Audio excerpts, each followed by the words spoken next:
If you want to connect Microsoft Excel directly to MySQL database and pull live data into spreadsheets, here's the exact setup process from start to finish.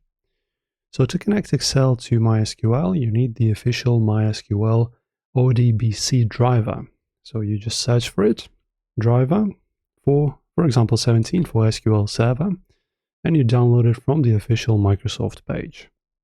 So you download it, and this driver lets Excel communicate with your database.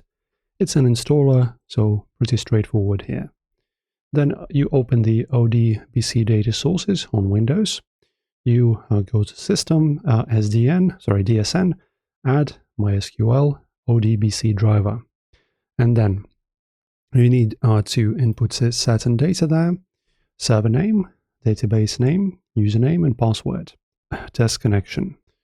Then you connect the spreadsheets. Open Excel, go to Data tab, get data from other sources from ODBC, and then select the data source you just created.